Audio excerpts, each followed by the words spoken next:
يسرق وقد سرق اخ له من قبل، کہنے لگے اچھا ہمیں پتہ نہیں تھا کہ یہ چوری کرتا ہے، ہمیں تو کوئی علم نہیں، اگر اس نے چوری کی ہے نا، اس کا ایک بھائی پہلے بھی تھا، اس نے بھی چوری کی۔ یوسف علیہ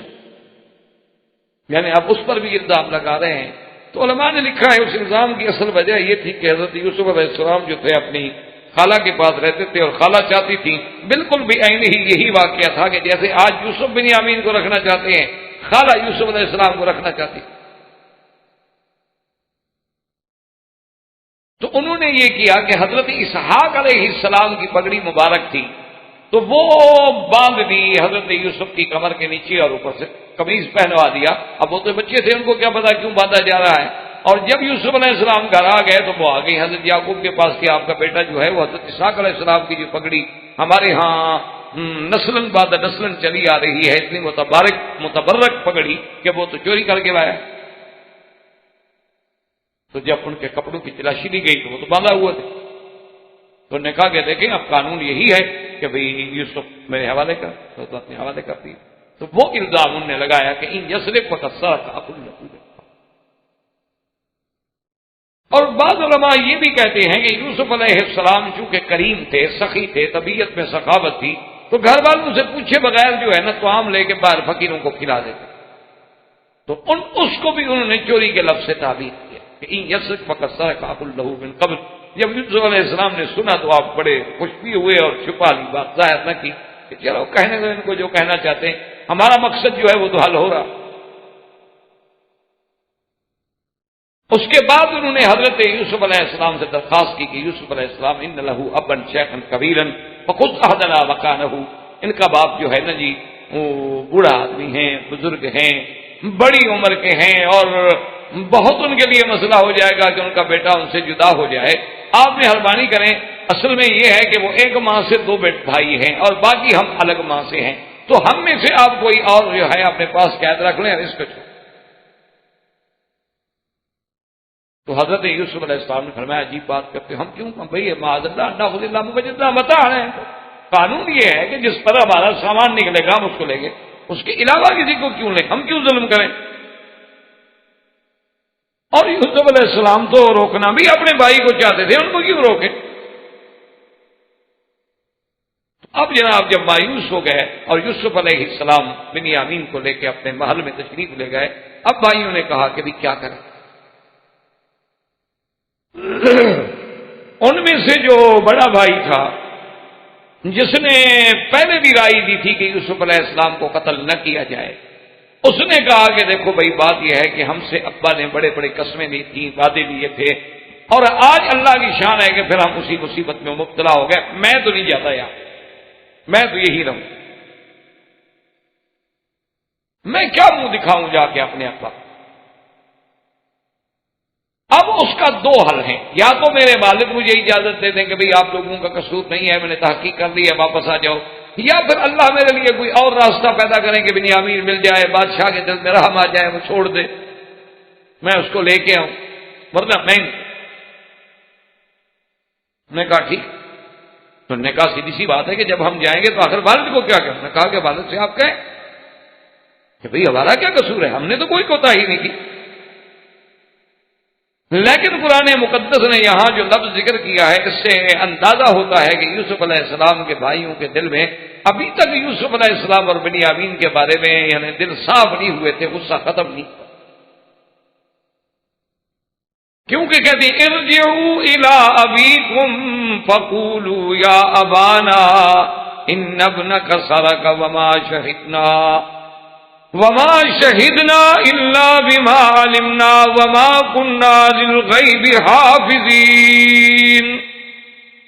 انہوں نے کہا کہ جاؤ واپس، فقولوا اپنے ابا سے کہو کہ ان ابنک تیرے بیٹے نے، یعنی یہ بھی نہیں کہا کہ ہمارے بھائی نے، حالانکہ بھی بھائی ہے تمہارا، باپ تو ایک ہے نا، ماں کا فرق ہو جائے، لیکن وہ تمہارا اللہتی بھائی ہے، ماں کا فرق ہے، باپ تو ایک ہے، کیونکہ یا بھائی اللہتی ہوتے ہیں یا خیافی ہوتے ہیں یا حقیقی ہوتے ہیں، شقیق، ماں باپ ایک ہو تو حقیقی ہے، اگر باپ ایک ہے اور ماؤں میں فرق ہے تو اللہتی، اور کبھی ایسا بھی ہوتا ہے کہ باپ پہلے سے ایک عورت کی شادی ہوتی ہے، اس کا بیٹا ہو، پھر وہ دوسرے آدمی سے شادی کرتا، وہ اخیافی کہلاتے ہیں۔ تو کہنے لگے ان ابنک، تیرے بیٹے نے چوری کی، یعنی کہا ورنہ ایک تو وہ دکھ میں ہے، حضرت یوسف کا صدمہ ہے، اس پر پھر بنیامین کا صدمہ ہے، اور پھر یہ کہا جائے تمہارے بیٹے نے، یعنی کہ ہمارے بھائی نے، اور ساتھ یہ بھی کہہ دو جی کہ ہمیں غیب کا تو علم نہیں تھا کہ ایسا ہوگا کہ خود بنیامین چوری کر لے گا۔ اور اگر آپ کو ہماری بات پہ اعتبار نہیں ہے، وَاسْأَلِ الْقَرْيَةَ الَّتِي كُنَّا فِيهَا وَالْعِيرَ الَّتِي أَقْبَلْنَا فِيهَا وَإِنَّا لَصَادِقُونَ۔ انہوں نے کہا ابا جان اگر آپ کو اعتبار نہ ہو تو آپ اس بستی والوں سے پوچھ لیں، یا وہ قافلہ جو آ رہا ہے وہ بھی قافلہ تھا، ان کے بھی علم ہے، ان سے پوچھ لیں کہ ہم نے کوئی کوتاہی نہیں کی، ہم نے ہر مقام پہ ہر بات پہ ہم سچے ہیں، اب اگر وہ خود چوری کرتے ہوئے پکڑا جائے تو ہم کیا کریں؟ تو بہرحال وہ واپس آئے، یعقوب علیہ السلام کو یہی کہا، لیکن اللہ کے پیغمبر نے بات فرمائی، قال بل سولت لكم انفسكم امرا فصبر جمیل عسى الله ان يأتيني بهم جميعا انه هو العليم الحكيم۔ اب حضرت یعقوب علیہ السلام نے فرمایا کہ ٹھیک ہے جو کچھ کہہ رہے ہو تمہارے اپنے نفسوں کی گھڑی ہوئی بات ہے، لیکن بہرحال میں صبر جمیل پہ عمل کروں گا۔ ہو سکتا ہے کہ اللہ تبارک و تعالی مزید جو آزمائش پہ آزمائش ڈال رہے ہیں، مزید جو مجھے مصیبت پہ مصیبت آ رہی ہے، مزید پریشانی پہ پریشانی آ رہی ہے، مجھے یقین ہے صلی اللہ یاتینی بہم جمیعا کہ اللہ سب کو اکٹھا کر کے لائیں۔ اب سب کا معنی یہ ہے کہ یوسف علیہ السلام، بنیامین اور جو بیٹا وہاں ٹھہر گیا کہ میں نہیں جاتا، اس لیے حضرت یعقوب علیہ السلام نے جمع کا صیغہ استعمال فرمایا، اور یہیں سے یعنی علماء نے سبق دیا کہ آدمی کے لیے سب سے بڑی بات جو ہے وہ یہ ہے کہ صبر، اور ہر پیغمبر نے یہی بات کا درس دیا ہے امتوں کو۔ موسیٰ علیہ السلام نے بھی اپنی قوم سے یہی کہا تھا کہ جب مصائب کی اور مصیبتوں کی بھرمار ہو گئی، وَاسْتَعِينُوا بِاللَّهِ وَاصْبِرُوا، اللہ سے مدد پکڑو اور صبر۔ میرے آقا سرکار دو عالم صلی اللہ علیہ وسلم آپ یہی ہدایت فرماتے ہیں جیسے قرآن میں ہے کہ بشر الصابرین الذین اذا اصابتهم مصیبۃ قالوا انا للہ وانا الیہ راجعون۔ اللہ نے فرمایا میرا مدنی آپ ان صبر کرنے والوں کو خوشخبری دیتے ہیں کہ جب ان کو مصیبت پہنچی ہے تو وہ فوراً صبر کرتے ہیں اور کہتے ہیں سب کچھ اللہ کے لیے ہے اور اسی کی طرف ہم نے لوٹ جانا ہے۔ جب ہر چیز اسی کی ہے، نفع نقصان اگر آ رہا یہ بھی صبر، امتحان۔ اسی لیے حضرت ابن عباس رضی اللہ تعالیٰ عنہ کا ایک قول مبارک ہے کہ اللہ تبارک و تعالیٰ نے لوح محفوظ پہ جو سب سے پہلی کلام لکھی وہ یہ تھی کہ اننی انا اللہ لا الہ انا محمد رسولی۔ اللہ نے لکھا کہ میں ہی وحدہ لا شریک الہ ہوں جس کے سوا کوئی معبود برحق نہیں، اور محمد مصطفیٰ جو ہیں میرے رسول ہیں۔ سب سے پہلے لوح محفوظ میں جو عبارت لکھی گئی، اور اس کے بعد آگے جا کے انتہا میں ہے کہ من لم یرضا برضائی ولم یقضا بقضائی ولم یصبر علی بلائی ولم یشکر علی لاوائی فلیطلب الہا سوائی۔ ساتھ یہ بھی اللہ نے حکم دکھا کہ جو شخص میرے فیصلے پہ راضی نہ ہو، جو میری رضا پہ راضی نہ ہو، جس پہ میں مصیبت دوں اور صبر نہ کرے، جس پہ میں نعمت دوں اور شکر نہ کرے، اس کو چاہیے کہ میرے سوا کوئی خدا بھی اور تلاش کر لے، مجھے کیا ضرورت ہے؟ تو اس لیے صبر جو ہے بڑی چیز ہے، اور پیغمبروں کا یہی مقام ہے کہ فصبر جمیل۔ اچھا پہلے بھی یہی جملہ کہا تھا جب حضرت یعقوب یوسف علیہ السلام کے پیرہن کو لے کے آئے تھے، فصبر جمیل واللہ المستعان علی ما تصفون۔ لیکن آج پیغمبر نے صبر جمیل تک تو وہی جملہ فرمایا، لیکن آگے فرماتے ہیں عسى الله ان يأتيني بهم جميعا ہو سکتا ہے کہ اللہ سب کو جمع کر دے. انہ هو العلیم الحکیم، ہر چیز اس کے علم میں ہے اور ہر چیز اس کی حکمت کے مطابق ہے. کیوں یعقوب علیہ السلام کو یقین تھا یہ تو کبھی نہیں ہو سکتا نا کہ یوسف کا خواب سچا نہ، اور اگر یوسف کا خواب سچا ہے تو پھر ہم نے ملنا تو ہے، پھر ہم نے یوسف علیہ السلام کی تعظیم بھی کرنی ہے، تو یہ تو ہوگا، لیکن کب یہ نہیں جا، یہ اللہ تبارک و تعالی. تو اب کچھ عرصے کے بعد پھر یوسف علیہ السلام نے اپنے بیٹوں سے کہا کہ تم بالکل تم لوگ تو ہاتھ توڑ کے بیٹھ گئے، مایوس ہو گئے. اللہ کی رحمت سے مایوس تو نہیں ہونا چاہیے کہ کام نہ ہو تو بس آدمی ہاتھ توڑ کے بیٹھ گیا، یہ کیا بات. ہمارے دل میں یہ ہوتا ہے کہ ہم سائی، ہم اپنی طرف سے پوری کوشش کریں، اپنے اسباب کی حد تک عمل کریں، باقی کامرانی یا ناکامی ہو تو اللہ کے ہاتھ میں ہے. کہا بیٹے جاؤ کوشش کرو، تلاش کرو، اللہ کی رحمت سے نا امید کیوں ہوتی، اور کچھ چیزیں تھوڑی بہت لے جاؤ، ہو سکتا ہے کہ اللہ مہربانی کرے کچھ اور اللہ بھی لے آؤ. تو اب جناب بھائی جو تھے سارے کے سارے وہاں پہنچے اور یوسف علیہ السلام کی خدمت میں، اور آ کے بڑے گڑ گڑائے کیونکہ اب بہت پریشان، اور آگے کہا کہ یا ایھا العزیز. یاد رکھو اصل میں بعض لوگوں نے عجیب کچھ کہانیاں بھی بنائی ہیں، کچھ روایات، کیونکہ قدرتی بات یہ ہے کہ یہ بنو اسرائیل جو ہے نا ان کو روایتیں بنانے کی بڑی عادت، تو انہوں نے یہ بھی بنایا ہے کہ جی یا ایھا العزیز، کیونکہ اب حضرت یوسف علیہ السلام کو کہا جا رہا ہے قالوا یا ایھا العزیز، تو مطلب یہ تھا کہ وہ عزیز مصر جو تھا، وہ جس کا قصہ پہلے آپ سن چکے ہیں، امرأۃ العزیز. تو عزیز کہتے ہیں کہ مر گیا، اور اس کا نام تھا پوتی فار، اور بعض نے اس کا اور نام بھی لکھا ہے، بادشاہ جو تھا وہ ریان بن الولید. تو کہتے ہیں کہ بھئی جب وہ مر گیا تو اب زلیخا اس کی جو بیوی تھی، اس کے بعد پھر حضرت یوسف علیہ السلام سے اس کی شادی، اور بڑی تفصیل کے ساتھ انہوں نے اس داستان کو لکھا. حتیٰ کہ بعض کتابیں جو آج بھی دنیا میں تورات کے نام سے موجود ہیں یا تلمود کے نام سے موجود ہے، اس میں بھی یہ ذکر آتا ہے کہ پوتی فار جو تھا وہ مر گیا، اور اس کے مرنے کے بعد بی بی زلیخا جو ہے بادشاہ نے اس کی شادی جو تھی حضرت یوسف علیہ السلام سے. اچھا اب چونکہ مصیبت یہ ہوتی ہے نا جی کہ جب ایک بات بنائی جائے نا اس کے لیے پھر 100 باتیں بنانی پڑتی، ایک بڑا مشکل مرحلہ یہ بھی. اب سوال یہ پیدا ہوتا تھا کہ یوسف علیہ السلام تو عین شباب ہے، اور زلیخا کی عمر کتنی ہو گئی، تو اس کا بھی انہوں نے ایک حل نکالا کہ جی اللہ پاک نے اس کو پھر جوانی عطا فرما دی. اب اللہ کے آگے تو کوئی مشکل ہے نہیں. اور اس کے ساتھ انہوں نے یہ بھی لکھا کہ جب نکاح ہو گیا، شادی ہو گئی، تو اب حضرت یوسف علیہ السلام کی تو محبت بے انتہا ہو گئی، اور زلیخا جو تھی وہ یعنی امرأۃ العزیز جو تھی، اب اس کا چونکہ وہ اسلام لے آئی، یوسف علیہ السلام کا دین قبول کیا، اور اللہ کی عبادت میں اتنی مشغول ہو گئی کہ اب حضرت یوسف انتظار فرماتے رہتی اور وہ عبادت میں مشغول رہتی. تو ایک دن حضرت یوسف علیہ السلام نے اس سے کہا کہ زلیخا عجیب بات ہے، تمہیں وہ وقت بھول گیا ہے کہ تم میرے پیچھے بھاگتی تھیں اور دروازے بند کرتی تھیں مجھے پکڑنے کے لیے، اور آج میری بیوی ہو کے میں تمہاری انتظار کرتا رہتا ہوں. تو زلیخا نے کہا کہ اصل میں اس وقت مجھے تیری تلاش تھی، اب مجھے تیرا رب مل گیا ہے تو اب مجھے تیری تلاش تھی نہیں.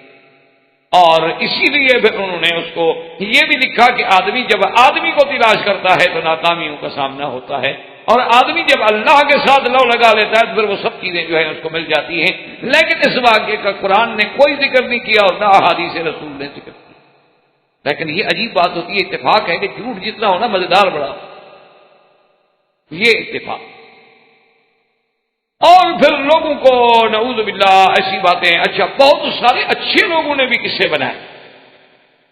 جب ان سے یہ کہا گیا کہ بھی حضور پاک صلی اللہ علیہ وسلم کی حدیث مبارک ہے کہ من کذب علی متعمدا فلیتبوأ مقعدہ من النار، او کما قال النبی صلی اللہ علیہ وسلم، کہ جو مجھ پہ جھوٹی بات بنائے وہ جہنم میں اپنے ہاتھ سے ٹھکانہ بنائے. انہوں نے کہا جناب، حضور نے فرمایا من کذب علی، جو مجھ پہ جھوٹ بولے. ہم تو حضور پہ تو جھوٹ نہیں بول رہے، ہم تو حضور کے لیے جھوٹ بول رہے ہیں. ایک ہے اللہ کے نبی پہ جھوٹ بولنا، ایک یہ ہے کہ ہم تو ایسی باتیں جھوٹی حدیثیں بنا رہے ہیں کہ لوگ دین میں آئیں، حضور کی محبت بڑھے، حضور کا عشق بڑھے. یہ تو ہم حضور کے لیے بنا رہے ہیں نا، حضور پر تو جھوٹ نہیں بول رہے. حالانکہ بات تو ایک ہی ہے کہ جو بات حضور نے نہیں فرمائی اس کی نسبت حضور کی طرف کرنا جھوٹ ہے، اور اسی نسبت کے لیے جہنم کی سزا ہے کہ بھی جو بات حضور نے فرمائی نہیں وہ کیسی حدیث ہو سکتی ہے؟ اللہ تبارک و تعالی ہمارے حال پہ رحم فرمائے۔ بہرحال تو ایسی باتیں جو ہیں بڑی تاریخ میں عجیب عجیب قصے لوگوں نے بنائے ہیں، اس لیے یوسف اور زلیخا پہ کتابیں لکھی گئیں اور اس میں عجیب عجیب قصص آئے، لیکن بات وہی حق ہے جو صحیح روایات کے ساتھ ثابت ہو۔ یہ ہمیں نہیں ملتا کہ واقعی امرأۃ العزیز سے شادی ہوئی ہو۔ اصل میں بعض علماء نے یہ بھی لکھا ہے کہ ایک آدمی تھا، اس کا نام تھا فوتی کر، اس کی لڑکی سے شادی ہوئی تھی حضرت یوسف کی، تو لوگوں نے فوتی کر کا فوتی فار بنا دیا۔ تو معمولی سی بات ہے، نام بگڑنے میں تو دیر نہیں لگتی، تھوڑا سا زبر زیر کا فرق آتا ہے۔ تو ہم جیسے مسجد بلال،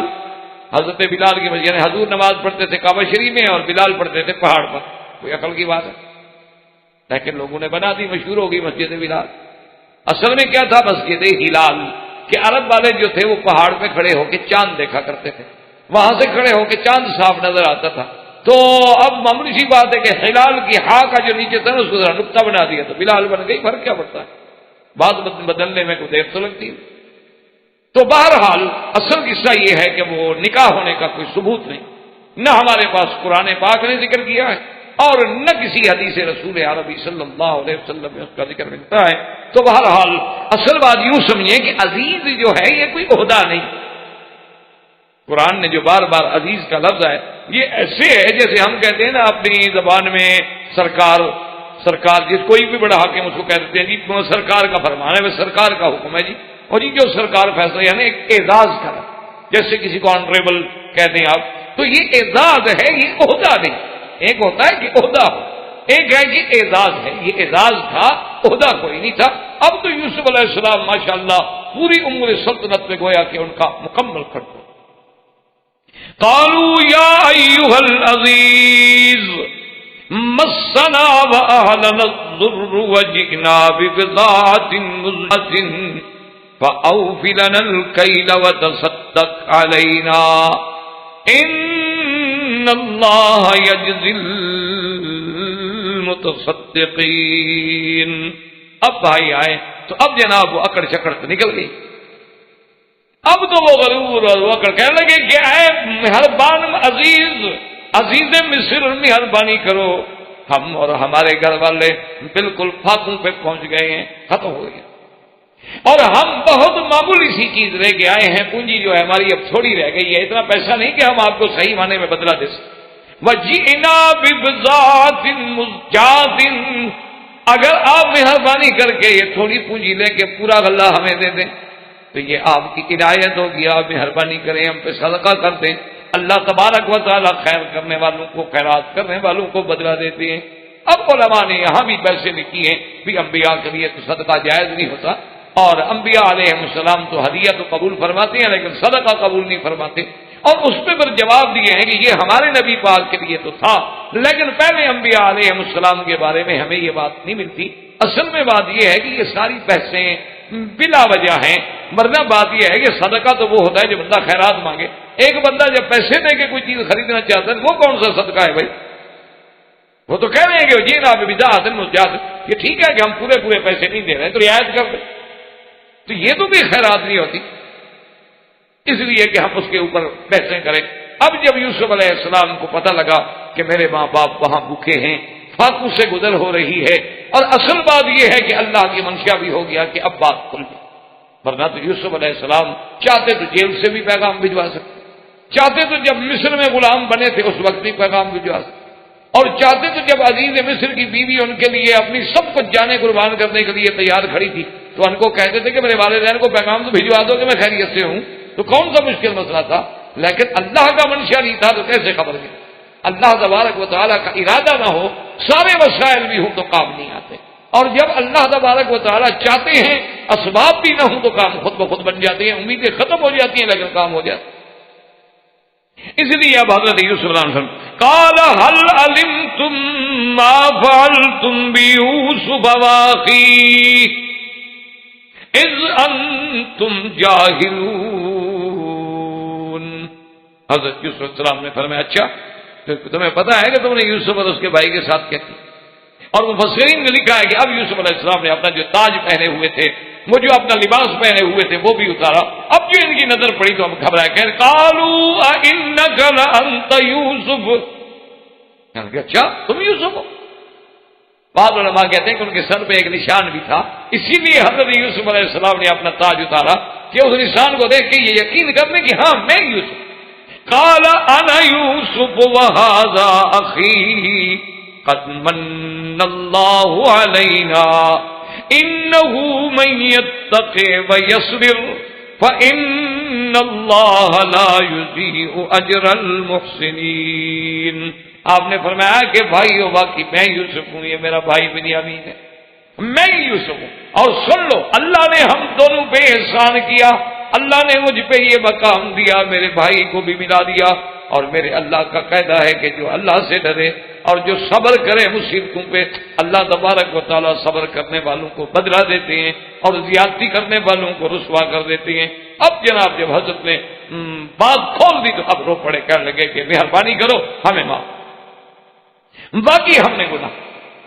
باقی ہم نے زیادتی کی تمہارے ساتھ بھی اور بنیامین کے ساتھ۔ اب حضرت یوسف علیہ السلام کی شان کہتے قال لا تصریب علیکم اليوم یغفر اللہ لکم وہو ارحم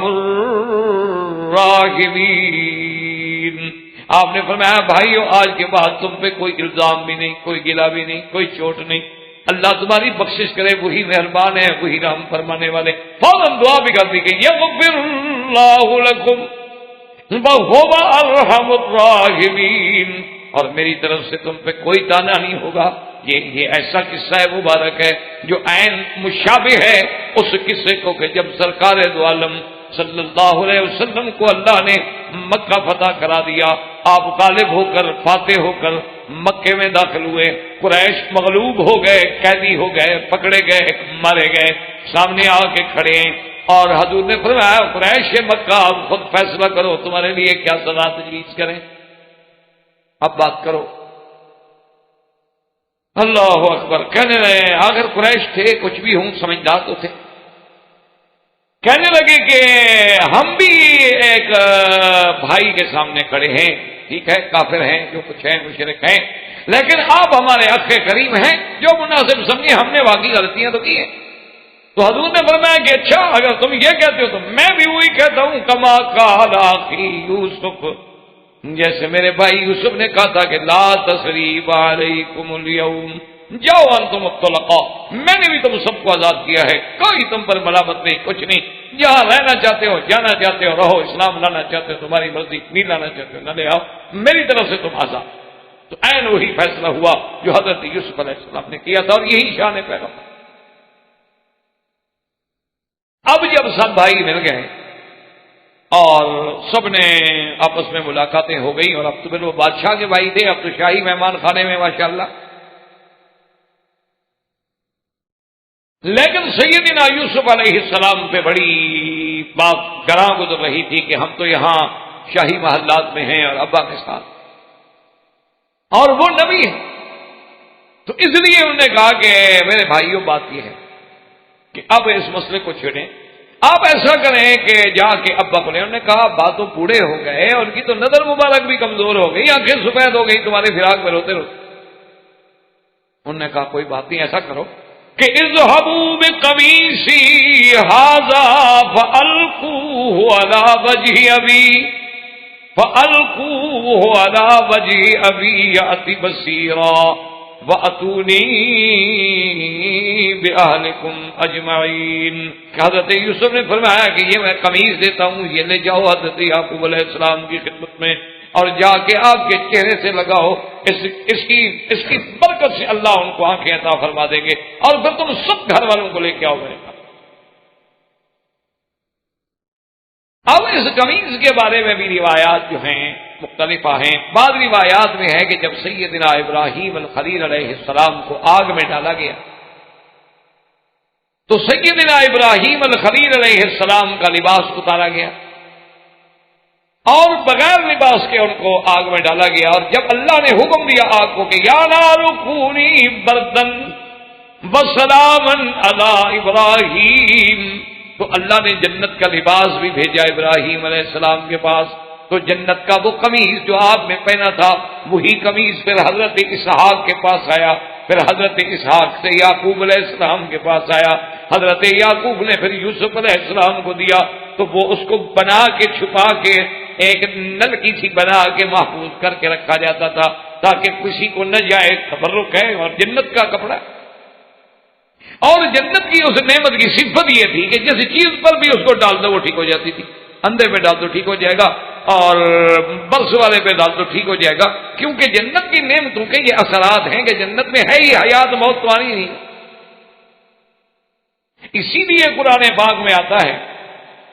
انشاءاللہ شاید ہم بھی زندگی تو شاید اس قصے پر اللہ پہنچائیں گے، کہ جب سامری نے گائے کا بچڑا بنایا تھا تو اس نے بھی اصل میں کیا کیا تھا کہ جب وہ چھوٹا تھا اور حضرت جبریل علیہ السلام اس کی خبر گیری کے لیے آتے تھے، جب سن شعور کو پہنچا، سمجھ آ گئی، تو دیکھا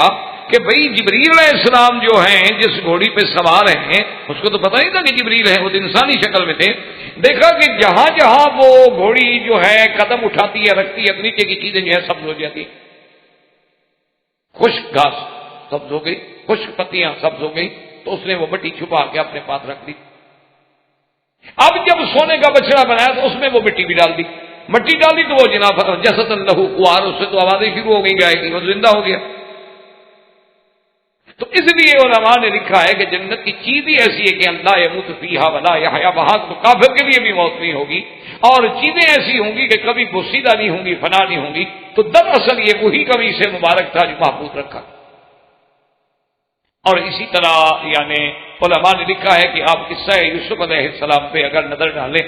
تو اس قصے کا عمود جو ہے نا، یعنی بنیاد جو ہے گویا وہ قمیص، کہ جب آپ اپنی پھوپھی کے گھر سے نکلے اپنے ابا کی خدمت میں آنے لگے تو پھوپھی نے بھی پکڑنے کے لیے قمیص کا سہارا لیا، اور جب آپ کو بھائیوں نے کنویں میں ڈال دیا تو باپ کو دھوکہ دینے کے لیے جاؤ والا قمیص ہی بدم الکذب، قمیص میں خون لگا کے جھوٹا آ گئے۔ جب یوسف علیہ السلام کو انہوں نے کنویں میں ڈال دیا تھا تو یعقوب علیہ السلام کے پاس بھی تو قمیص لے کے آئے تھے نا، اور جاؤ والا قمیص ہی بدم الکذب، شام غریبہ منا رہے ہیں جناب، رو رہے ہیں، خون لگا کے آ گئے۔ تو اب وہ حضرت یوسف، تو وہ بھی قمیص کا ذکر تھا، اور اس کے بعد جب امراۃ العزیز نے حضرت یوسف علیہ السلام کو پھنسانے کی کوشش کی تو وہاں بھی قمیص کا مسئلہ پیش آ گیا، کانا قمیصہ قد من قبل، کہ قمیص دیکھو جی آگے سے پھٹا ہے یا پیچھے سے پھٹا ہے۔ اور اب جناب جب قصہ آیا حضرت یعقوب علیہ السلام کی سیرت و واپسی کے لیے، تب بھی آپ نے فرمایا کہ اذهبوا بقمیصی ھذا فالقوه علی وجه ابی یأتی بصیرا۔ اس لیے گویا کہ قمیص مبارک جو ہے وہ اس قصے کا ایک اہم چیز ہے جس کا ذکر اللہ تبارک و تعالی نے بار بار کیا، اور ہر موقع پہ کہیں نہ کہیں اس قمیص کا کوئی کردار ضرور آ جائے۔ اب جناب بعض علماء فرماتے ہیں کہ نہیں، یوسف علیہ السلام اللہ کے نبی تھے، اب نبوت مل چکی تھی، اور جو چیز نبی کو بدن کو لگ چکی ہے اس کا کیا کہیں۔ اسی لیے بعض روایات میں یہ بات موجود ہے نا کہ حضرت انس فرماتے ہیں کہ حضور نے میرے ہاتھ رکھا تھا نا تو جن جن بالوں پہ حضور کا ہاتھ آ گیا وہ 120 سال عمر گزر گئی، وہ سفید نہیں ہوئے، اسی طرح جوان رہے کہ حضور کے ہاتھ لگ گئے صلی اللہ علیہ وعلا آلہ واصحابہ وسلم تسلیما کثیرا کثیرا۔ تو اللہ کے نبی کی تو ایک شان ہے۔ اب وہ قمیص لے کے چلے، ابھی وہ فاصلہ جو ہے تقریباً بعض روایات میں ہے کہ 80 فرسخا 80 میل دور تھا کہ حضرت یعقوب علیہ السلام نے فرمایا کہ انی لاجد ریح یوسف لولا ان تفندون قالوا تاللہ انک لفی ضلالک القدیم۔ حضرت یعقوب علیہ السلام نے فرمایا کہ ادھر آؤ، وہ جو باقی اولاد کی اولاد اور بچے اور فیملی، چونکہ آپ کے تو بہت بڑا خاندان تھا، فرمایا کہ ادھر آؤ، ایسا نہ ہو کہ تم تو یہی کہو گے کہ ہاں میں بس اسی پرانے مسئلے میں اپنے خیالات میں ڈوبا ہوں، لیکن آج مجھے یوسف کے پیرہن کی خوشبوئیں آ رہی۔ اس لیے علماء نے لکھا ہے کہ یہ سارے معاملے جو تھے اللہ کی شان ہے، اسی میں اللہ کی حکمتیں تھیں کہ یوسف علیہ السلام چند میل پہ کنویں میں موجود ہیں تو خوشبو نہیں آتی، یوسف علیہ السلام مصر کے بازار میں کھڑے ہیں تو خوشبو نہیں آتی، تخت پہ بیٹھ گئے تو خوشبو نہیں آتی، اب 80 میل دور ہیں تو خوشبوئیں آ رہی ہیں۔ تو یہ سب اللہ کی حکمتیں ہیں، جب اللہ چاہتے ہیں تو خبر فرما دیتے ہیں، اور جب اللہ نہیں چاہتے ہیں تو چیز سامنے موجود بھی ہو تو خبر نہیں ہو۔ اس لیے علماء نے لکھا ہے کہ علم غیب جو ہے اس کا مالک اللہ ہے۔ انبیاء علیہ السلام کو بطور معجزہ،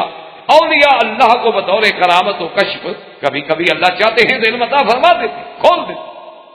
لیکن اگر نہ چاہیں، دیکھیں جیسے کہ یوسف علیہ السلام یعنی خود موجود ہے کنویں میں، لیکن باپ کو خوشبو بدن کی بھی نہیں آئی، اور اب فرما رہے ہیں کہ مجھے خوشبو آ رہی ہے۔ تو جب سارے گھر والے اکٹھے، انہوں نے کہا ابا جان آپ تو بس اسی پرانے خیال میں بیٹھے ہیں، آپ کو تو ہر وقت بس ایک ہی خیال ہے اپنا یوسف علیہ السلام کا۔ ابا نے فرمایا اچھا ٹھیک ہے، ابھی تو میری بات نہ مانو، لیکن میں جو کہہ رہا ہوں اسے۔ فلما ان جاء البشیر والقاه على وجهه فارتد بصيرا قال الم اقل لكم انی اعلم من اللہ ما لا تعلمون۔ اب جب آیا خوشخبری دینے والا، بعض علماء نے کہا کہ وہ بڑا بھائی، اور بعض نے کہا کہ وہ بھائی جو جھوٹا قمیص میں خون لگا کے لایا تھا، اس نے کہا چونکہ میں نے قمیص لا کے دکھ پہنچایا تھا، آج مجھے قمیص دو کہ میں خوشی پہنچاؤں۔ بس وہ تو آنکھوں کو لگنے کی دیر تھی، فارتد بصیرا، وہ جو کمزوری تھی نظر کی، وہ ذوب تھا، وہ سب کا سب دور ہو گیا، آنکھیں روشن ہو گئی۔ آپ نے فرمایا الم اقل لکم، میں نے تم لوگوں سے نہیں کہا تھا کہ مجھے جو اللہ نے علم دیا ہے تم کو علم نہیں؟ مجھے تو یقین ہے، میں خواب پہ بیٹھا ہوں، مجھے تو یقین ہے کہ یوسف ملے گا، میں جو بھی کہہ رہا ہوں اللہ تبارک و تعالیٰ نے مجھے اس کا علم عطا فرمایا ہے۔ اب جناب جب سارے کے سارے بیٹے بھی اکٹھے ہو گئے، یوسف و بنیامین نہیں ہے تو قالوا یا ابا نستغفر لنا ذنوبنا انا كنا خاطئین قال سوف استغفر لكم ربی انه هو الغفور الرحیم۔ سب کہنے لگے کہ ابا جان مہربانی کر، ابا جان اب ہمارے لیے آپ بھی معاف کریں اور اللہ سے بھی ہمارے گناہوں کی معافی مانگیں، ہم اپنے گناہوں کا اقرار کرتے ہیں، ہم نے باقی زیادتی کی، یوسف علیہ السلام کے ساتھ بھی، آپ کے ساتھ بھی، بنیامین کے ساتھ بھی، اب مہربانی کریں آپ خطا کا اقرار کرتے ہیں۔ حضرت یعقوب علیہ السلام نے فرمایا سوف استغفر لکم ربی انہ هو الغفور الرحیم۔ آپ نے فرمایا صبر کرو، بہت جلدی وقت آ رہا ہے، میں تمہارے لیے اللہ سے معافی مانگوں گا، اور میرا اللہ بخشنے والے ہیں اور مہربان ہے۔ اب علماء فرماتے ہیں کہ یہ بہرحال قرآن میں قصہ یوسف میں ایک سمجھنے والی بات ہے کہ جب یوسف علیہ السلام کو انہوں نے کہا کہ ہمارے لیے معافی مانگو، انہوں نے تو فوراً کہہ دیا یغفر اللہ لکم، اللہ تمہیں معاف کرے۔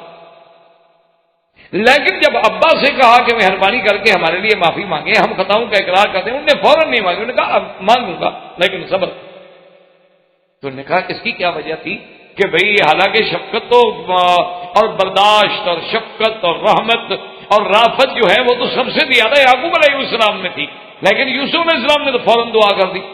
لیکن ابا کہتے ہیں کہ نہیں ابھی میں دعا نہیں کرتا، سوف استغفر لکم ربی، میں اپنے رب سے تمہارے لیے بخشش مانگوں گا۔ اس کی وجوہات علماء نے لکھی ہیں کہ اصل میں یعقوب علیہ السلام کا منشا یہ تھا کہ جب سحر کا وقت ہوگا یعنی تہجد کا وقت ہوگا، رات کا آخری حصہ ہوگا، تو اس وقت میں اپنے بھائیوں کے، اپنے بیٹوں کے لیے معافی مانگوں گا کہ کوئی چھوٹا موٹا جرم تو ہے نہیں، اللہ کے نبی کو ستانا، ایک اللہ کے پیغمبر کو کنویں میں ڈالنا، اللہ کے پیغمبر کو جا کے کھوٹے پیسوں میں بیچ دینا، پھر خون جھوٹا لگا کے اللہ کے نبی کے سامنے آ کے جھوٹ بولنا، یہ ساری باتیں کو معمولی تو تھی نہیں۔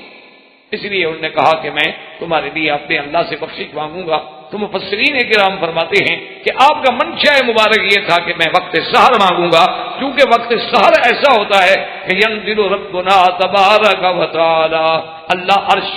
معلی سے آسمان دنیا پہ تشریف لاتی ہیں اور ندا فرماتی ہیں کہ حل من سائل، ہے کوئی مانگنے والا مجھ سے مانگے۔ وہ ایک ایسی گھڑی ہوتی ہے، ایسا وقت ہوتا ہے کہ اللہ کی رحمت جوش میں۔ اسی لیے ایک صحیح روایت میں ہے کہ حضرت عبداللہ ابن مسعود رضی اللہ تعالیٰ عنہ بیٹھے ہوئے تہجد پڑھ کے جب بیٹھے تو کہنے لگے مولا تو نے حکم دیا کہ میری عبادت کرو، ہم نے تیری عبادت کی، تو نے حکم دیا میری اطاعت کرو، ہم نے تیری اطاعت کی، اب عبادت بھی کر لی، اطاعت بھی کر لی، اور یہ سحر کا وقت ہے، یہ سحر کا وقت ہے، تیرا وعدہ ہے کہ میں معاف کرتا ہوں، پھر ہماری دعائیں بھی منظور فرما۔ اسی لیے قرآن کہتا ہے کہ مومنون کی صفت کیا ہے کہ والمستغفرین بالاسحار، کہ جو سحر کے وقت میں اپنے اللہ سے معافی مانگے، سحر کے وقت میں، تہجد کے وقت میں، یعنی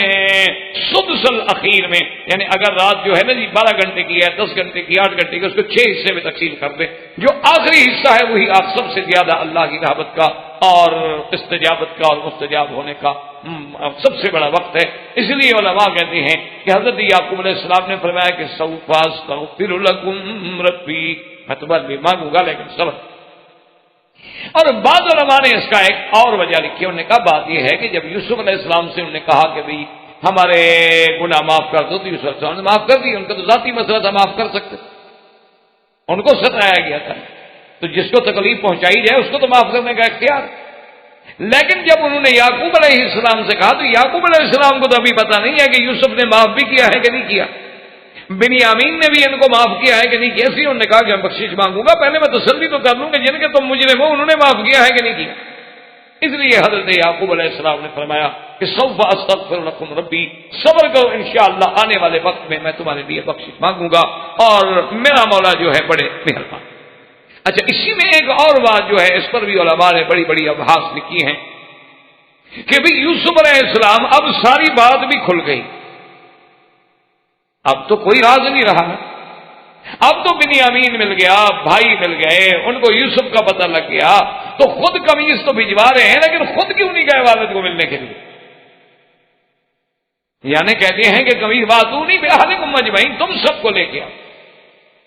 حالانکہ چاہیے تو یہ تھا، آخر بیٹے ہیں یوسف علیہ السلام، کہ جتنا بڑا شان بلند کیوں نہ ہو جائے، کہتے اچھا بھائی اب تو اللہ کی اجازت بھی ہوگی، اب تو ہم خود جاتے ہیں۔ تو حضرت یوسف علیہ السلام کا نہ جانا اور بھائیوں سے کہنا کہ واتونی بأہلکم اجمعین، تم لے کے آؤ، تو علماء کرام نے اس کے بڑے بڑے جوابات لکھے ہیں، لیکن آسان بات آپ یاد رکھ لیں کہ اصل منشأ حکم خدا بندی اسی طرح تھا کہ جیسے پہلے راز نہ کھولنے کا حکم تھا، اب بھی حکم یہ تھا کہ یوسف تم اپنے مقام پہ رہو، ہم نے یعقوب کو لانا ہے تمہاری طرف، کیونکہ خواب بھی تو یہی تھا نا کہ یوسف کی اتنی بڑی عظمت دکھائی گئی کہ ابا بھی سجدہ کرے، تو جب اس کو اتنا بڑے مرتبے پہ دکھانا ہے تو اللہ تبارک و تعالیٰ کا منشأ مبارک۔ اس کے مقابلے پہ حضرت موسیٰ علیہ السلام کے بارے میں جب پتہ لگ گیا نا کہ فرعون کے گھر میں ہیں اور دودھ نہیں پی رہے اور بہن بھاگتی ہوئی آ گئی اور اس نے کہا اما جان بالکل نہ گھبراؤ، بالکل ڈرنے کی بات نہیں، میرا بھائی محفوظ ہے، اور بلکہ باہر سارے آپ کے افسر کھڑے ہوئے ہیں آپ کو لینے کے لیے، آپ چلیں۔ اس نے کہا میں تو نہیں جاتا۔ میں کہا کیوں؟ اور دیکھا اللہ نے وعدہ کیا تھا کہ ہم موسیٰ کو تیری طرف لوٹائیں گے، یہ تھوڑا کہا تھا کہ مجھے موسیٰ کے پاس لے جائیں گے، انا رادوہ الیک، کہ ہم موسیٰ کو تیری طرف لوٹائیں گے، تو بس پھر خدا لوٹائے گا، میں تو نہیں جاتا۔ تو وہاں اور بات تھی اور یہاں جو ہے وہ اور بات ہے، تو اسی لیے اللہ تبارک و تعالی رحمت فرمائے کہ حالات کا یعنی ایک بڑا جبر ہوتا ہے، تو اصل سیدھی بات یہ یاد رکھیں کہ یہ بھی حکم خداوندی تھا، ورنہ اللہ کا پیغمبر یوسف علیہ السلام ایسے کیسی بات کہتے۔ اب قرآن کہتا ہے کہ فلما دخلوا علی یوسف آوى الیہ ابویہ وقال ادخلوا مصر انشاء اللہ آمنین ورفع ابویہ علی العرش وخروا له سجدا وقال يا أبت هذا تأويل رؤياي من قبل قد جعلها ربي حقا وقد أحسن بي إذ أخرجني من السجن وجاء بكم من البدو من بعد أن نزغ الشيطان بيني وبين إخوتي إن ربي لطيف لما يشاء إنه هو العلیم الحکیم۔ حضرت یوسف علیہ السلام باہر آ گئے استقبال کے لیے پورے لاؤ لشکر کے ساتھ۔ اچھا بعض روایات میں ہے کہ جب اتنا بڑا لشکر دیکھا تو یعقوب علیہ السلام بیٹے سے کہا یہ تو جنود فرعون، یہ کون؟ یہ تو جنود فرعون لگتا ہے، فرعون کا کوئی لشکر ہے؟ انہوں نے کہا نہیں نہیں، فرعون کا لشکر نہیں ہے، تو تیرے بیٹے کا لشکر ہے، اب تو مصر میں بادشاہ ہے یوسف۔ اب یوسف علیہ السلام آئے تو عزت و اکرام کے ساتھ لے گئے، ورفع ابویہ علی العرش، ان کو بٹھایا، اور جناب وخروا لہ سجدا، حضرت یوسف عرش پہ بیٹھے، اور والدین جو تھے، صحیح بات یہ ہے قرآن کہتا ہے ابوئی، بعض کہتے ہیں کہ ماں فوت ہو گئی تھی، خالہ تھی، اور خالہ بھی ماں کے درجے میں ہے، لیکن اصل بات وہی ہے جو قرآن کہتا ہے، جب قرآن کہتا ہے ابوئی ہیں تو ابوئی۔ اس کے بعد جناب وہ سجدے میں آئے، وخروا لہ سجدا۔ اچھا بعض علماء کہتے ہیں کہ نہیں، وخروا لہ، اللہ کے آگے جھک گئے، یعنی کہ یعقوب نے یوسف کو سجدہ کیا۔ بعض علماء نے فرمایا کہ اتنی بحث کی ضرورت نہیں ہے، اس شریعت میں یہ ساری چیزیں جائز تھیں، اللہ کے حکم کے ساتھ تھا، اللہ ہی نے تو خواب دکھلایا تھا، اور نبی کا خواب جو ہے وہ وحی ہوتا ہے۔ یہ تو شریعت اسلام میں سیدنا محمد رسول اللہ کی شریعت میں اللہ نے منع کر دیا کہ لا تسجدوا للشمس ولا للقمر واسجدوا للہ الذی خلقہن ان کنتم ایاہ تعبدون۔ اور جب کسی صحابی نے بھی اجازت مانگی سجدے کرنے کی تو حضور نے اجازت نہیں دی، لیکن یوسف کی شریعت میں جائز تھا۔ اس زمانے میں دو بہنیں ایک نکاح میں رکھنی بھی جائز تھی، تو یہ ساری چیزیں جو ہیں اس وقت کی گئی۔ اب جب یہ سارا واقعہ پیش آیا تو یوسف علیہ السلام نے عرض کیا کہ یا ابت ھذا تاویل رؤیاے، آج اللہ نے میرے خواب کی تعبیر جو ہے وہ سچ کر دکھائی ہے، یہ وہ خواب ہے جو میں نے دیکھا۔ اور اس کے بعد کہتی ہیں کہ وقت احسن بی، اور اللہ نے میرے ساتھ کتنا احسان فرمایا، اذ اخرجنی من السجن، کہ اللہ پاک نے مجھے قید خانے سے نکالا تو تخت پہ بٹھا دیا۔ علماء نے لکھا ہے کہ یہاں سے حضرت یوسف علیہ السلام نے قصہ شروع کیا، یہ قصہ ابتدا سے کیا بجان میں آپ سے جدا ہوا، مجھے بھائی لے گئے، مجھے کنویں میں ڈال دیا، وہاں سے قصہ شروع نہیں کیا، بلکہ آپ نے تو اچھا پھر یہاں سے بھی نہیں کیا کہ ابھی امراۃ العزیز نے ایسا کیا، میں مصر میں آیا، میں غلام بنا، میں بکا، مجھ پہ یہ الزام لگائے گئے، مجھے جیل کیوں بھیجا گیا؟ کہا نہیں اللہ کا کرم ہے، اس نے مجھے جیل سے نکالا۔ یعنی اللہ کے احسان اور نعمتوں کا ذکر کیا، ان مصیبتوں کا ذکر نہیں کیا کہ یہ خوشی کا وقت ہے، اب اس سے دوہرا کے غم کو تازہ کرنے کی کیا بات ہے۔ اور بعض علماء نے فرمایا کہ آپ اگر جیل میں جانے کا ذکر کرتے تو پھر امراۃ العزیز کا بھی قصہ آتا، تو جن محسنوں نے ان کی پرورش کی تھی، حضرت یوسف نہیں چاہتے تھے کہ میری زبان سے ان پر الزام لگے اور ان کے عیب اچھالے جائیں، اس لیے فرمایا وَقَدْ أَحْسَنَ بِي إِذْ أَخْرَجَنِي مِنَ السِّجْنِ وَجَاءَ بِكُم مِّنَ الْبَدْوِ، اور آپ کو بھی اس دیہات سے لے آئے، من بعد ان نزغ الشیطان بینی و بین اخوتی، وہ تو شیطان نے ہمارے بھائیوں کے درمیان میں ایسی بات کھڑی کر دی تھی، ورنہ بھائی تو بھائی ہوتے ہیں، اور اللہ کی ہر چیز میں حکمتیں ہوتی ہیں۔ اللہ تبارک و تعالیٰ نے حضرت موسیٰ یوسف علیہ السلام کے خواب کو سچا فرمایا، یعقوب علیہ السلام تشریف لے آئے، اور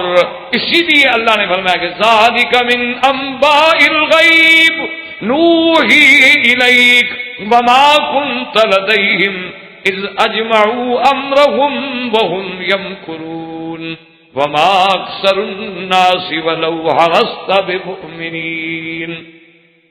اللہ نے فرمایا میرا مدری یہ وہ اہم غیب کی خبریں ہیں جو ہم نے آپ کو، باقی اصل وجہ یہ تھی کہ علماء نے لکھا ہے کہ قریش نے خود سوال کیا تھا کہ سیدنا محمد رسول اللہ صلی اللہ علیہ وسلم آپ اگر اللہ کے نبی ہیں تو ہمیں بتلائیں گے یوسف کا قصہ، انہوں نے یہ خود بتا۔ تو جب حضور صلی اللہ علیہ وسلم نے وہ سارا قصہ مبارک ذکر کر دیا اور اتنی تفصیل کے ساتھ، تو اللہ تبارک و تعالیٰ کے نبی نے فرمایا کہ اب تو میں نے سارا واقعہ تمہیں بیان کر دیا، ابھی مان لے آؤ، لیکن وہ پھر بھی ایمان نہیں۔ تو اصل میں ان واقعات میں اللہ تبارک و تعالیٰ نے بہت بڑی عبرتیں، اللہ تبارک و تعالیٰ نے بہت بڑی مواعظ، اللہ تبارک و تعالیٰ نے بہت بڑے احکام، اور اس کے اندر جو سب سے بڑی چیز ہے وہ ہے تسلی قلب رسول اللہ صلی اللہ علیہ وسلم، کہ حضور کے دل کے لیے تسلی مبارک ہے میرا مدنی آپ نہ گھبرائیں، آپ کے ساتھ جو زیادتی ہو رہی ہے آپ دیکھیں کہ یوسف کے ساتھ کیا، اور آپ اس فکر میں ہیں کہ میرے رشتہ دار ہیں، میرے قریبی لوگ ہیں، اور اس کے باوجود زیادتی کر رہے ہیں، میرا مدنی آپ کے تو چلو چاچا ہیں، چاچے کے بیٹے ہیں، وہ تو باپ کے بیٹے ہیں جنہوں نے یوسف علیہ السلام کے ساتھ یہ کیا۔ یعنی آپ اندازہ فرمائیں کہ آپ کے ساتھ تو چلو ابو جہل کر رہا ہے، عتبہ عتیبہ کر رہے ہیں، آپ کے ساتھ تو ابی لہب کر رہا ہے، ولید بن المغیرہ کر رہا ہے، شیبہ کر رہا ہے، لیکن وہ تو حضرت یعقوب کے بیٹے ہیں، یوسف علیہ السلام کے بھائی ہیں، انہوں نے کیا کیا یوسف علیہ السلام؟ اور اسی طرح اللہ تبارک و تعالیٰ نے اپنے پاک نبی علیہ السلام کو ہدایت و تسلی کے لیے فرمایا کہ دیکھیں اگر آپ کو شیب ابی طالب کے علاقے میں کچھ عرصے کے لیے گویا کہ محصور رہنا پڑا ہے، ذرا نظر تو ڈالو کہ یوسف جیسا نازک و حسین جیل کی زندگی میں اکیلا بیٹھا ہوا، اس نے بھی تو جیلیں کاٹی، اور ساتھ یہ بھی بتلایا کہ یوسف علیہ السلام جس کو کنویں میں ڈالا گیا، جس کو جیلوں میں ڈالا گیا، ہم نے کیسے اوپر بٹھایا، میرے وطنی آپ بھی غم نہ کریں، یہ آپ کو کتنی تکلیفیں پہنچائیں، لیکن ہم بھی آپ کو معراج پہ اور سرزمین مکہ میں جس طرح یوسف کے عرش پہ پہنچایا تھا، اسی طرح آپ کو بھی عرش معلیٰ پہ لائیں گے، آپ کو ہم غالب کریں گے، آپ کے دین کو پورے ادیان پہ ہم نصرت دیں گے۔ اور جس طرح یوسف کے بھائی ملزم بن کے یوسف کے سامنے کھڑے تھے، ایک وقت آئے گا کہ قریش ملزم بن کے محمد مدنی تیری دربار میں کھڑے، آپ فکر نہ کریں۔ اس لیے اللہ تبارک و تعالیٰ نے قرآن مقدس کے ان واقعات مبارکہ میں انبیاء علیہ السلام کے قصص مبارکہ میں مواعظ ہوتے ہیں، عبر ہوتے ہیں، حکمتیں ہوتی ہیں اور تسلی ہوتی ہے اللہ کے نبی کے لیے، مومنین کے لیے، کلمے پڑھنے والوں کے لیے۔ تم کیا گھبراتے ہو؟ جب نبیوں پہ ایسے مراحل گزرے تو آپ کیا، آپ یا ہماری پھر حیثیت کیا؟ اگر انبیاء علیہ السلام پہ یہ تکلیفیں آئیں، اگر اللہ کے پیغمبروں پر ایسی کھٹن منازل آئیں، اگر انہیں جیل کی صعوبتوں سے گزرنا پڑا، اگر انہیں اپنے بھائیوں کے ہاتھوں کنویں میں قید ہونا پڑا، تو تم کیوں غم؟ اس لیے اللہ تبارک و تعالی نے ایسے قصص بیان فرمائے، اور سب سے عظیم قصہ، مفصل قصہ اور من اول ہی الی آخر ہی حضرت یوسف علیہ السلام کا تھا۔ اللہ آپ کو بھی اور مجھے بھی اس کے پڑھنے، سمجھنے اور اس پہ عمل کرنے کی توفیق عطا فرمائے۔ وما علینا الا البلاغ وآخر دعوانا ان الحمد للہ رب العالمین۔ برادران اسلام، واجب الاحترام بزرگوں، دوستوں، بھائیوں، عزیز نوجوان، قصص الانبیاء علیہم السلام کے دروس کے سلسلے میں آج ہم سیدنا ایوب علیہ السلام اور ان کے ساتھ ذوالکفل علیہ السلام کے بارے میں کچھ پڑھیں گے۔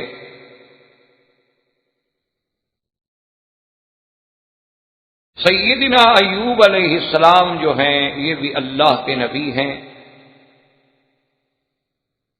اور اپنے دور میں اللہ نے ان کو بڑی عظمتوں سے نوازا، اور سیدنا ایوب علیہ السلام جو ہیں وہ اپنے صبر میں، شکر میں، یعنی ایک ضرب المثل ہیں دنیا میں، جیسے حسن یوسف علیہ السلام ایک ضرب المثل بات تھی کہ آج بھی دنیا کہتی ہے بھئی یہ تو کوئی یوسف ثانی ہے، یار اسے تو جمال یوسف ملا ہے۔ اسی طرح صبر ایوب جو ہے وہ بھی پوری کائنات میں اس دور سے لے کر آج تک ضرب المثل۔ سیدنا ایوب علیہ السلام کے بارے میں کتابوں میں بے انتہا اختلافات ہیں، بعض انہیں رومی مانتے ہیں، بعض انہیں عربی النسل مانتے ہیں، بعض انہیں بنو اسرائیل سے مانتے ہیں، یعنی حتیٰ کہ کتب سابقہ میں بھی اس موضوع پہ بے حد اختلاف ہے، حتیٰ کہ بعض لوگ تو اس حد پر بھی چلے گئے کہ ایوب علیہ السلام نام کا کوئی نبی گزرا ہی نہیں۔ اسی لیے پھر علامہ رحمت اللہ کیرانوی رحمت اللہ علیہ، جو اپنے دور کے ایک بہت بڑے عظیم عالم، متبحر علوم شرعیہ اور عیسائیت کے رد پہ جو اپنے دور میں ایک سند اتھارٹی تھے،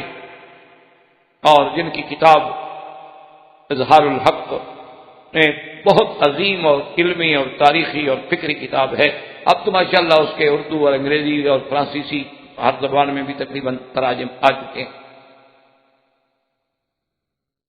آپ نے شاید کبھی دیدات کے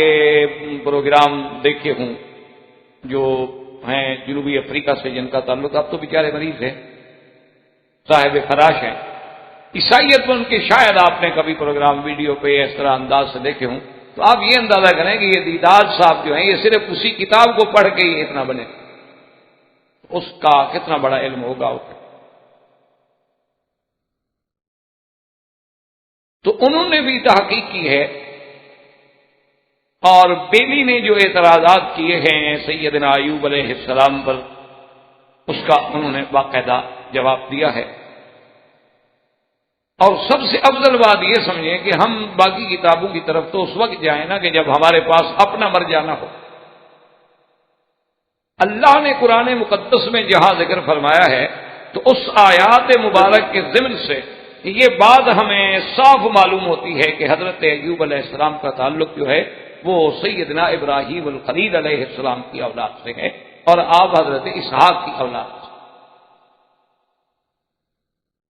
اللہ نے من ذریتہ داؤد و سلیمان و یوسف و موسیٰ و ہارون، آخر میں فرماتے ہیں وایوب و ایلیاب،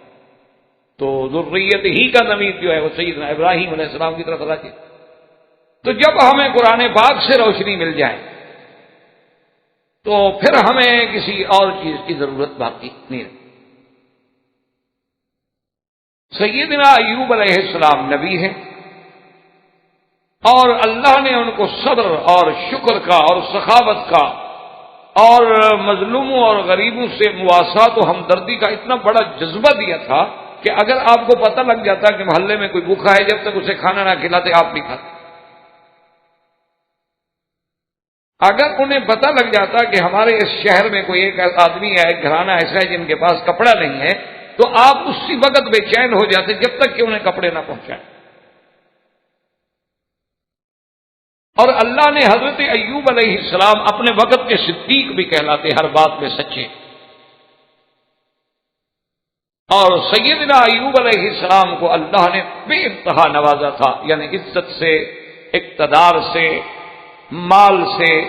اہل سے، اولاد سے، یعنی کوئی ایسی نعمت نہیں تھی اس دور میں جو اللہ نے آپ کو عطا فرمائی۔ آل ہے، اولاد ہے، بیٹے ہیں، بیٹے ہیں، بیٹیاں ہیں، اور پھر جناب باغات ہیں، فصل، ہر نعمت جو تھی، مال مویشی، ہر کوئی کمی۔ ان تمام نعمتوں کے بعد اللہ تبارک و تعالیٰ کے امتحان میں آ گئے، کیونکہ یہ قاعدہ ہے کہ جتنی شان بڑی ہوتی ہے نا اتنے امتحان بھی بڑے ہوتے ہیں۔ ویسے بھی ایک یعنی فطری بات ہے کہ آپ اگر کسی پرائمری کے طالب علم سے سوال پوچھیں گے تو اس کی حیثیت کا ہی پوچھیں گے نا، لیکن جب آپ کسی پی ایچ ڈی کسی اسکالر کے سامنے بات رکھیں گے تو اس کے پیمانے کی بات رکھیں۔ تو اللہ کا بھی یہ نظام ہے کہ جب وہ کسی کو، حتیٰ کے بعد روایات میں یہ بھی آتا ہے کہ جو بندہ دین میں جتنا مضبوط ہوتا ہے اتنا اس پہ زیادہ مصیبتیں آ جاتی، اسی پر پریشانیاں آ جاتی۔ اور جو بندے دین سے نعوذ باللہ دور ہوتے ہیں وہ الٹا محفوظ ہوتے ہیں، ان پر کوئی دنیا میں ابتلا آتے ہی نہیں، بڑے خوش، سب ٹھیک۔ یہ اللہ کا نظام ہے۔ اس کی وجہ یہ ہے کہ اللہ اپنے بندوں کو اس حال میں موت دینا چاہتے ہیں کہ اس پر کوئی گناہ ہے، کوئی خطا ہے تو یہی کفارہ ہو جائے، تکلیف دے دیں، بیماری دے دیں، پریشانی دے دیں، تاکہ جب میری دربار میں آئے تو نقی اور صاف ہو گیا۔ اور جو بندے اللہ سے دور ہیں ان کی اللہ کو کوئی ضرورت نہیں، پاک کرنے کی کیا ضرورت ہے؟ آپ اپنے گھر میں دیکھ لیں، اگر ایک ایسا کپڑا ہو جس کی قیمت نہ ہو اور میلا ہو چکا ہو تو آپ اگر گھر والوں سے کہیں تو لوگ کہتے ہیں چھوڑے جی اب اس کو کیا دھونا ہے، بس اس میں کیا باقی رہ گیا کہ اس کو دھوئیں، پھینک دیتے ہیں، ختم۔ لیکن اگر آپ کے کسی قیمتی کپڑے پہ داغ لگ جائے تو آپ کہتے ہیں ٹھہرے اس کو تو میں ڈرائی کلین پہ لے جاؤں گا، ایسا نہ ہو کہ آپ کے دھلنے سے اور خراب ہو جائے کپڑا، اس کو تو ہم پیٹرول سے دھلوائیں گے، اس کو تو ہم جناب گیس سے دھلوائیں گے، اس کو تو ہم یہ کریں گے، یہ اتنا قیمتی کپڑا ہے ضائع نہ ہو جائے، بس آپ اس کو نہیں دھونا۔ تو اللہ کے ہاں بھی جو قیمتی لوگ ہوتے ہیں ان کو رگڑا لگتا ہے، اللہ کے ہاں بھی جو لوگ اس کے محبوب ہوتے ہیں، پیارے ہوتے ہیں، اسی کو آزماتے ہیں۔ غیر متعلق آدمی کو کون آزماتا؟ تو اس لیے اللہ تبارک و تعالیٰ کے بندوں پہ بڑے بڑے امتحان ہوتے ہیں۔ آج کل بھی ایک پیر ہیں کراچی میں، اور میں ان کو جانتا بھی ہوں، تو اس کا جناب پیری عجیب ہے۔ وہ جو بندہ اس کے پاس مرید ہونے کے لیے جاتا ہے، چونکہ اس کا بہت بڑا مقصد ہے کہ ایک نظم ہے، ایک نیٹ ورک ہے، لوگ ہیں آگے اس کی باتوں کو پہنچانے والے، اس کی طرف لوگوں کو راغب کرنے والے، پھر وہ رسائل میں اخبارات میں بڑا کچھ لکھتا ہے اور بڑی عجیب عجیب باتیں ہوتی ہیں بہرحال. تو وہاں باقاعدہ ہال ہیں، وہاں اندھیرا کر کے پھر عجیب عجیب عبادات مختلف طریقوں سے کرائی جاتی ہیں. بڑا یعنی اس نے ایک سلسلہ اپنا بنایا ہوا ہے. تو اس کے پاس جب لوگ جاتے ہیں اس کے پاس وہ متاثر ہوتے ہیں، اور وہ علم نجوم کا بادشاہ ہے. اس لیے وہ عام آدمی تو اس کی ایک مجلسی برداشت نہیں کر سکتا. وہ سمجھتا ہے کہ صاحب سے بہت پہنچے ہوئے، اس کو تو بس آپ نام بتا دیں، وہ ایک سیکنڈ میں آپ کی ہسٹری نکال کے رکھ دیں. تو اس کے پاس جو لوگ بیعت ہونے کے لیے جاتے ہیں نا، وہ پہلی بات یہی کرتے ہیں، دیکھو بات سنو، کوئی نماز شماز آئندہ پڑھنے کی ضرورت نہیں، بس کبھی جبھی موقع شوقع مل جائے تو پڑھ لیا کرو، ایسی پابندی شبندی کی ضرورت نہیں ہے. اور یہ کیا تم نے یار سلوار قمیص اور یہ چادر لنگی پرانے کپڑے سٹ شٹ پہنو ٹھیک ٹھاک، داڑھی ہو تو یار یہ کیا تم نے کیا، شیو کراؤ، میرا مرید بننا ہے تو میری بات پہ چلنا ہے. اچھا، اور لوگ جو ہیں جناب وہ کہتے ہیں ہم بڑی پریشانی میں جاتے ہیں، اس کے کہنے پہ چلتے ہیں، 8-10 دن میں ہماری پریشانیاں ختم ہو جاتی ہیں. کیونکہ جب ایمان ہی نہ رہا تو پریشانیاں تو خود بخود ختم ہو جانی ہیں. جب وہ اسلام سے دور کر دیتا ہے امتحان ختم ہو جاتا ہے. امتحان تو ہو اس وقت تک رہا تھا جب ہم اللہ کے بننا چاہ رہے. جب ہم نے اللہ سے اپنا ناطہ ہی توڑ لیا تو جائیں جہنم میں کہیں دفعہ، ہمیں کیا ضرورت ہے اس کو پاک صاف کرنے کی.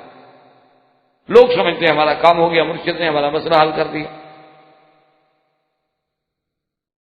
تو اس لیے ہمیشہ یاد رکھیں کہ جتنا ذات اور شان بڑی ہوتی ہے امتحان بڑے ہوتے ہیں. اب اس میں مختلف روایات، ایک روایت تو یہ نقل کی گئی ہے کتب متقدمہ سے کہ ابلیس لعین نے اللہ تبارک و تعالیٰ سے درخواست کی کہ مولا، یہ آپ کا بندہ ہے ایوب علیہ السلام، بڑا شکر گزار، بڑا عابد، بڑا زاہد، یہ آپ کا شکر کیوں نہ کرے؟ آپ نے اس کو عزت دی، اقتدار دیا، دولت دی، بچے دیے، بیٹے بیٹیاں دی، مال دیا ہے، کون سی نعمت ہے جو اس کے پاس نہیں ہے؟ اس کے بعد اگر یہ آپ کا شکر کر رہا ہے تو کوئی کمال ہے؟ شکر تو تب ہو اس سے سب کو چھین لو، میں دیکھوں پھر آپ کو یاد بھی کرتا ہے. اللہ نے حکم دیا کہ ٹھیک ہے، ہم اپنے بندے کو آزماتے ہیں، تمہیں ہم تصرف دیتے ہیں کہ جاؤ کر. تو اس نے جناب سب سے پہلے تو یہ کیا کہ حضرت کا جو مال تھا نا جی اس کو آ کے تباہ کر دیا، اور ایک انسانی شکل میں، ایک عام بندے کی شکل میں اطلاع بھی دے دی کہ حضرت آپ کا جتنے مال، مویشی، گھوڑے، بکرے، خیل، بغال، ہم سب کے سب جل گئے. تو حضرت ایوب علیہ السلام نے فوراً کہا کہ الحمدللہ، اللہ تیرا شکر ہے، تو نے یہ نعمتیں مجھے دی تھی، اور اگر تو نے مجھ سے چھین لی ہے تو تیری اسی میں حکمت ہے کہ جتنا ٹائم میں ان جانوروں کا مال کی خبر گیری میں لگاتا تھا اتنا اور تیری یاد کروں گا. چلو الحمدللہ ایک کام سے تو فارغ ہو گیا. اب اس نے جناب دوبارہ یہ حملہ کیا کہ آپ کا پورا اہل و عیال جو تھا وہ ایک مکان میں بیٹھے تھے اور ایک پارٹی کی دعوت تھی، کھانے پہ سب کٹھے تھے. اس نے اوپر سے چھت گرائی، سارے کے سارے بیوی بچے عیال یکدم ایک منٹ میں سب. اور یہ کوئی معمولی حادثہ تو نہیں ہوتا کہ ایک انسان کے گھر کے تمام افراد جو ہیں وہ ایک ہی حادثے میں، ایک ہی وقت میں اور ایک ہی منٹ میں سب کے سب ختم ہو جائیں. یہ ہنستے ہوئے آپ دیکھ رہے ہیں لاشیں اٹھا کے آ رہے ہیں. حضرت ایوب علیہ السلام کو جب اطلاع ملی تو آپ نے کہا انا للہ و انا الیہ راجعون، الحمدللہ، اللہ اس میں بھی تیری حکمتیں ہیں. شاید میرا وقت جو گھر کی یاد میں اور بچوں کی یاد میں گزرتا تھا وہ اب تیری یاد میں گزرے گا، الحمدللہ ہم اور تیرا ذکر بڑھا دیں گے. ابلیس لعین اب تو بڑا پریشان ہوا. اس نے کہا یہ بندہ اللہ کا تو کسی طرح بھی قابو نہیں آ رہا، اس کو اللہ نے اتنی نعمتیں دی تو اندیشہ تھا کہ اس آرام میں، دولت میں، اقتدار میں آ کے خدا کو بھول جائے گا. وہاں بھی نہیں بھولا. پھر ہم نے آزمائش کے لیے اولاد ختم، مال ختم، بیٹے بیٹیاں ختم، لیکن پھر بھی وہ کہتے ہیں الحمدللہ اس نے تو مجھے برباد کر دیا، یہ تو میرے قابو میں نہیں آ رہا. تو اس نے درخواست کی کہ اللہ تبارک و تعالیٰ مجھے حضرت ایوب علیہ السلام کے بدن پر بھی تسلط دے کہ اب اس کے مال پہ تو آزمائش آ چکی ہے، اب باقی تو آپ کی جان مبارک ہے. تو اللہ تبارک و تعالیٰ کی اجازت سے ان کو یہ اجازت بھی دی، اور شیطان نے آ کے ایسا تصرف کیا کہ آپ کے بدن پہ ایسی کوئی پھونک ماری کہ پورا پورے بدن جو تھا وہ پھوڑوں سے اور زخموں سے اور بھر گیا، خارش ہو گئی۔ اس کے بعد حتیٰ کے بعد کتب سابقہ میں یہ بھی ملتا ہے کہ الجدری، جسے آپ چیچک کہتے ہیں، کہ سب سے پہلے حضرت ایوب علیہ السلام کو یہ بیماری لاحق، یہ بھی کتابوں میں اب چونکہ سارے بدن پر وہ بیماری کے اثرات آ گئے تو اب محلے کے اور لوگوں کے دلوں میں جا کے شیطان نے وساوس ڈالے۔ اس نے کہا ایوب ایسی بیماری میں مبتلا ہے کہ وہ تو چھوت چھات والی بیماری ہے، دوسروں کو لگنے والی بیماری ہے، وہ تو جو ہوا چلے گی اور جہاں جہاں پہنچے گی تمہارے سب بیماروں سے چل جائیں گے، نکال دیں ایوب علیہ السلام کو اپنے شہر سے۔ تو ایوب علیہ السلام کو شہر والوں نے آ کر اس بات پہ مجبور کر دیا، انہوں نے کہا کہ حضرت آپ کی وجہ سے ہمارے علاقے میں بیماری پھیلنے کا خدشہ ہے، تو آپ مہربانی کر کے شہر سے باہر چلے جائیں۔ حتیٰ کہ بعض کتابوں میں تو یہ ہے کہ شہر کے باہر جہاں کوڑا کرکٹ ایسی چیزیں یعنی غیر ضروری چیزیں ہوتی تھیں وہی انہوں نے ان کو اجازت دی کہ جی یہ دور جگہ بھی ہے اور ٹیلا قسم کا بنا، اسی پہ آپ رہنا چاہتے تو رہنے، ورنہ آپ ہمارے شہر میں نہیں آتے۔ حضرت ایوب علیہ السلام وہاں تشریف لے گئے اور وہیں ایک جھوپڑی بنا کے اور سب ساتھ چھوڑ گئے الا زوجتہ، صرف آپ کی بیوی جو ہے وہ ساتھ۔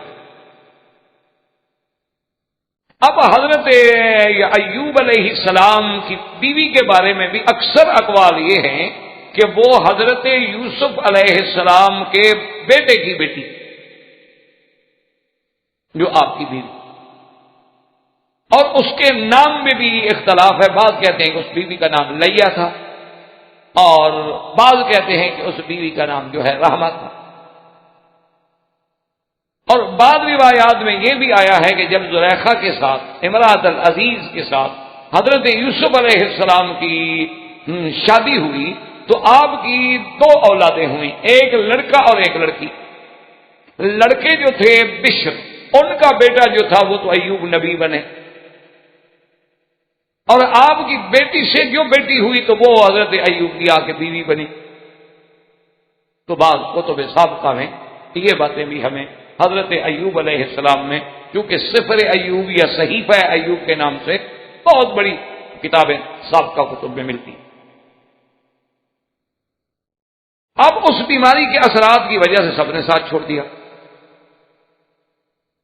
ماں سوائے زوجہ کے، اور آپ کے دو بھائی تھے، بعض علماء نے لکھا ہے کہ دوست تھے اور بعض نے کہا کہ بھائی تھے، وہ کبھی کبھی آتے تھے وہیں آ کے حضرت ایوب علیہ السلام کی خیریت دور کھڑے ہو کے پوچھ لیتے تھے، ماذا بکا، کیا حال ہے؟ کہتے ہیں الحمدللہ، جو اللہ نے لکھا اسی میں شکر۔ تو ایک دن وہ دونوں بھائی جو تھے کھڑے آپس میں باتیں کر رہے تھے، کہنے لگے یار معلوم یہ ہوتا ہے کہ ان ایوب اذنب ذنبا لم یذنب احد قبلہ، معلوم یہ ہوتا ہے کہ حضرت ایوب نے کوئی ایسا گناہ کیا ہے کہ جو آج تک کسی نے نہیں کیا۔ تو دوسرے نے پوچھا بھی وہ کیسے؟ نے کہا دیکھو اتنی مدت ہو گئی ایسی بیماری میں مبتلا ہے، اللہ ان کی فریاد ہی نہیں سن رہے، تو صاف بات ہے کوئی ایسی غلطی تو ہو گئی ہے کہ اللہ ناراض ہے۔ اب بعض علماء نے یہ بھی لکھا ہے کہ یہ بیماری جو تھی کسی نے کہا 3 سال، کسی نے کہا 12 سال، اور بعض ہمیں احادیث مبارک کی روشنی میں یہ بھی ملتا ہے کہ تقریباً 18 سال تک آپ اسی بیماری میں مبتلا۔ اب نتیجہ یہ ہوا کہ کوئی ذریعہ معاشری، تو آپ کی بیوی جو تھی وہ جا کر اس شہر میں مزدوری کرتی اور جو کچھ کھانے کے لیے مل جاتا وہ بیچاری کھانا اٹھا کے لے آتی، اس کو حضرت ایوب علیہ السلام کو بھی پیش کرتی اور آپ بھی کھاتی، اور اسی جھوپڑی میں اللہ تبارک و تعالیٰ کا سب شکر کر کے سو جاتی۔ تو اب سنا کہ شیطان نے پھر لوگوں کے دلوں میں وسوسہ ڈالا، انہوں نے کہا یہ تو تم نے اچھا کیا کہ آپ کو حضرت ایوب علیہ السلام کو شہر سے دور کر دیا، لیکن ایوب علیہ السلام کی بیوی جو ان کے ساتھ رہتی ہے، رات کو وہیں رہتی ہے، 24 گھنٹے ہوئی رہتی ہے، وہ تو آتی ہے آپ لوگوں کے شہر میں آ کے کام کرتی ہے، اسی سے بھی بیماری پھیل سکتی ہے، تو ان کی بیوی کو بھی روک دو کہ وہ نہ آئے۔ تو اب مختلف گھر والوں نے حضرت ایوب علیہ السلام کی بیوی کو بھی منع کر دیا، جی آپ ہمارے گھر میں نہ آئیں، ہمیں اندیشہ ہے بیماری پھیلنے کا۔ اس نے منع کیا، پھر اس نے منع کیا، پھر اس نے منع کیا، پھر اکثر نے منع کرنا شروع کر دیا، جو بات چل نکلے تو پھر چل نکلتی ہے۔ حتیٰ کہ یہ بھی کتب سابقہ میں موجود ہے کہ ایک دن جب بیوی نے دیکھا کہ اب تو کوئی ذریعہ نہیں ہے کھانے کا، تو انہوں نے ایک لڑکی سے بات کی، نے کہا بی بی تمہارے بال بہت چھوٹے ہیں، تو کہا بیماری کی وجہ سے میرے بال چھوٹے ہیں۔ کہا کہ اگر تمہیں بال لمبے لا کے دے دوں، ان کو اپنے بالوں کے ساتھ جوڑ دو تو تم مجھے اس کا کچھ معاوضہ دو گی؟ اس نے کہا ہاں بال تو تمہارے بہت بڑے ہیں، اگر تم اپنے دے دو تو پھر میں معاوضہ دے دوں گی۔ تو بی بی صاحبہ نے اپنے آدھے بال کاٹ دیتے، اور وہاں سے جو کچھ ملا پھر حضرت ایوب علیہ السلام کی خدمت میں پہ۔ اب دو روایات ہیں، ایک روایت تو یہ ہے کہ آپ کے بدن مبارک میں وہ جو آہستہ آہستہ خارش بڑھی یا جدری یا چیچک بڑھی تو اس میں بعض کیڑے بھی پیدا ہوئے۔ اب ان میں سے ایک آپ کی زبان کی طرف جب آیا تو حضرت ایوب رو پڑے۔ انہوں نے کہا کہ یا اللہ، میں جس تکلیف میں بھی تھا کم از کم میری زبان اور دل اور آنکھیں اور دماغ تو کام کر رہا تھا، آپ کا نام تو لے رہا۔ اب اگر میری زبان بھی مجروح ہو گئی تو میں تو آپ کے نام سے بھی رک گیا۔ اور بعض علماء فرماتے ہیں کہ نہیں، جب ان دو بھائیوں نے اعتراض کیا تو ایوب علیہ السلام اللہ کے آگے سجدے کیا۔ اور اسی اثناء میں ایک دن آپ کی بیوی جا رہی کہ شیطان نے ایک طبیب کی، ایک حکیم کی یا معالج کی شکل اختیار کر کے راستے میں ملا، اور اس نے کہا کہ دیکھو بی بی، تمہارے خاوند کو جو تکلیف ہے نا، میرے پاس دوائیں ہیں، میں دے سکتا ہوں اور بالکل ٹھیک ہو جائیں گے، اور چند دنوں میں ٹھیک ہو۔ آپ ان بستی والوں سے جا کے پوچھ لیں میری طبابت کے بارے میں کہ میں نے جس کو جس بیماری کے لیے بھی دوا دی ہے وہ ٹھیک ہو جاتا ہے۔ انہوں نے کہا طبیب صاحب بات تو ٹھیک ہے، بات یہ ہے کہ میرے پاس کون سے پیسے ہیں کہ میں پیسے دوں آپ کو اور دوائی لے جاؤں، میرے پاس تو کھانے کو بھی نہیں ہے، تو ہم اس علاج اور معالجے کے متحمل کیسے ہو سکتے ہیں؟ اس نے کہا کہ یہ کوئی مسئلہ نہیں ہے، صرف اتنی سی بات ہے کہ تم یہ دوا لے جاؤ،